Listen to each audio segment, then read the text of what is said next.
গতকালকে বিকালে যখন নিখিল ভারত কংগ্রেস কমিটির সম্মানীয় সভাপতি মল্লিকার্জুন খারগেজি নির্দেশক্রমে আসাম প্রদেশ কংগ্রেসের নতুন সভাপতি রূপে গৌরব গগৈকে দায়িত্ব দেওয়া হয়েছে,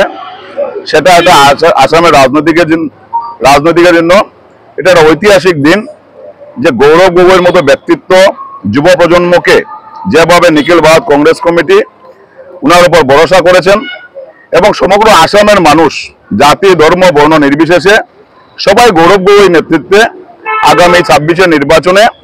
কংগ্রেস দল বিধানসভা ক্ষমতা আসার জন্য সবাই সেটা চায়। গোটা আসামের মানুষ চায় যে গৌরব গগৈ কংগ্রেসের নেতৃত্ব দেওক। তাই আমি শিলচর জেলা কংগ্রেসের পক্ষ থেকে নিখিল ভারত কংগ্রেস কমিটির মাননীয় সভাপতি শ্রদ্ধেয় মল্লিকার্জুন খারগে মহাশয়কে ধন্যবাদ জানাই বিরোধী দলনেতা তথা সর্বভারতীয় নেতা রাহুল গান্ধীজিকে ধন্যবাদ জানাই, নিখিল ভারত কংগ্রেস কমিটির সাধারণ সম্পাদক অর্গানাইজেশন কেসি বেণুগোপালজিকে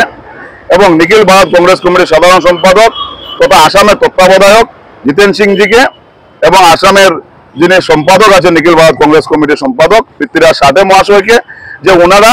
সঠিক সময় সঠিক সিদ্ধান্ত নিয়েছেন যে গৌরব গগৈর নেতৃত্বে আগামী 26 কংগ্রেসের জয় সুনিশ্চিত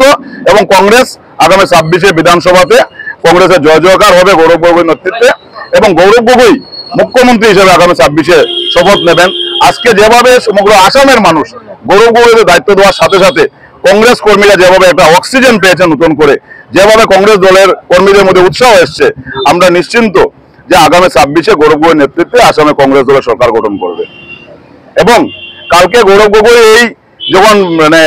সভাপতি হিসেবে নিযুক্তি দেওয়ার পর থেকে আসামের মুখ্যমন্ত্রী যেভাবে উনি ভয় পেয়েছেন, উনি আগে থেকে জানতেন যে গৌরব গগৈ যদি নেতৃত্ব দেন তো কোনো অবস্থায় ওনারা 26 আর ওনারা গদি দখল করতে পারবেন না, 26 সরকারে ওনারা আসবেন না। তাই আগে থেকে কিভাবে গৌরব গগৈকে কালিমা লিপ্ত করা যায় সেটা দিয়ে অনেকদিন ধরে উনি চেষ্টা করেছেন, কিন্তু সর্বভারতীয় নেতৃত্ব সঠিক সিদ্ধান্ত নিয়েছেন যে গৌরব গগৈকে নেতৃত্ব দিয়েছেন এবং গৌরব গগৈর নেতৃত্বে আজকে মুখ্যমন্ত্রী হতাশাগ্রস্ত। মুখ্যমন্ত্রী ভালোভাবে জানেন যে গৌরব গগৈর নেতৃত্বে আসামে কংগ্রেস আগামী বিধানসভা নির্বাচনে একক সংখ্যাগরিষ্ঠ নিয়ে আসামে ক্ষমতায় আসবে। গতকালকে বিকালে যখন নিখিল ভারত কংগ্রেস কমিটির সম্মানীয় সভাপতি মল্লিকার্জুন খারগেজি নির্দেশক্রমে আসাম প্রদেশ কংগ্রেসের নতুন সভাপতি রূপে গৌরব গগৈকে দায়িত্ব দেওয়া হয়েছে, সেটা একটা আসামের রাজনৈতিকের জন্য এটা একটা ঐতিহাসিক দিন। যে গৌরব গগৈর মতো ব্যক্তিত্ব যুব প্রজন্মকে যেভাবে নিখিল ভারত কংগ্রেস কমিটি উনার উপর ভরসা করেছেন এবং সমগ্র আসামের মানুষ জাতি ধর্ম বর্ণ নির্বিশেষে সবাই গৌরব গগৈর নেতৃত্বে আগামী 26 নির্বাচনে কংগ্রেস দল বিধানসভা ক্ষমতা আসার জন্য সবাই সেটা চায়। গোটা আসামের মানুষ চায় যে গৌরব গগৈ কংগ্রেসের নেতৃত্ব দেওক। তাই আমি শিলচর জেলা কংগ্রেসের পক্ষ থেকে নিখিল ভারত কংগ্রেস কমিটির মাননীয় সভাপতি শ্রদ্ধেয় মল্লিকার্জুন খারগে মহাশয়কে ধন্যবাদ জানাই বিরোধী দলনেতা তথা সর্বভারতীয় নেতা রাহুল গান্ধীজিকে ধন্যবাদ জানাই, নিখিল ভারত কংগ্রেস কমিটির সাধারণ সম্পাদক অর্গানাইজেশন কেসি বেণুগোপালজিকে এবং নিখিল ভারত কংগ্রেস কমিটির সাধারণ সম্পাদক তথা আসামের তত্ত্বাবধায়ক জিতেন সিংজিকে এবং আসামের যিনি সম্পাদক আছেন নিখিল ভারত কংগ্রেস কমিটির সম্পাদক পৃথ্বীরাজ সাথে মহাশয়কে, যে ওনারা সঠিক সময় সঠিক সিদ্ধান্ত নিয়েছেন যে গৌরব গগৈর নেতৃত্বে আগামী 26 কংগ্রেসের জয় সুনিশ্চিত এবং কংগ্রেস আগামী 26 বিধানসভাতে কংগ্রেসের জয় জয়কার হবে গৌরব গগৈর নেতৃত্বে এবং গৌরব গগৈ মুখ্যমন্ত্রী হিসেবে আগামী 26 শপথ নেবেন। আজকে যেভাবে সমগ্র আসামের মানুষ গৌরব গগৈকে দায়িত্ব দেওয়ার সাথে সাথে কংগ্রেস কর্মীরা যেভাবে একটা অক্সিজেন পেয়েছেন নতুন করে, যেভাবে কংগ্রেস দলের কর্মীদের মধ্যে উৎসাহ এসছে, আমরা নিশ্চিন্ত যে আগামী 26 গৌরব গগৈর নেতৃত্বে আসামে কংগ্রেস দলের সরকার গঠন করবে।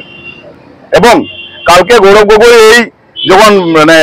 সভাপতি হিসেবে নিযুক্তি দেওয়ার পর থেকে আসামের মুখ্যমন্ত্রী যেভাবে উনি ভয় পেয়েছেন, উনি আগে থেকে জানতেন যে গৌরব গগৈ যদি নেতৃত্ব দেন তো কোনো অবস্থায় ওনারা 26 আর ওনারা গদি দখল করতে পারবেন না, 26 সরকারে ওনারা আসবেন না। তাই আগে থেকে কিভাবে গৌরব গগৈকে কালিমা লিপ্ত করা যায় সেটা দিয়ে অনেকদিন ধরে উনি চেষ্টা করেছেন, কিন্তু সর্বভারতীয় নেতৃত্ব সঠিক সিদ্ধান্ত নিয়েছেন যে গৌরব গগৈকে নেতৃত্ব দিয়েছেন এবং গৌরব গগৈর নেতৃত্বে আজকে মুখ্যমন্ত্রী হতাশাগ্রস্ত। মুখ্যমন্ত্রী ভালোভাবে জানেন যে গৌরব গগৈর নেতৃত্বে আসামে কংগ্রেস আগামী বিধানসভা নির্বাচনে একক সংখ্যাগরিষ্ঠ নিয়ে আসামে ক্ষমতায় আসবে।